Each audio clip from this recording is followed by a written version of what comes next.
তারেক রহমানের মনোনীত প্রার্থী পুলিশ রনির পক্ষে আজকে টঙ্গীতে যে ঐক্যবদ্ধভাবে যে ভোট জোয়ার সৃষ্টি হয়েছে সেটা 12 তারিখ মতো সভ্য অথবা ইনশাআল্লাহ আমরা সকলে এই মিছিল শেষ করে বাড়িতে ফিরে কালকে থেকে ধানের শীষের পক্ষে চলে যাবো মাঠে।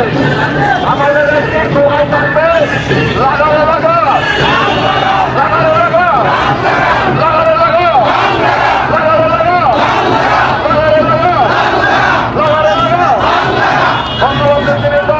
আমরা আপনাদের প্রতি কৃতজ্ঞতা ধন্যবাদ জানিয়ে আজকের এই এখানে সমাপ্তি ঘোষণা করছি।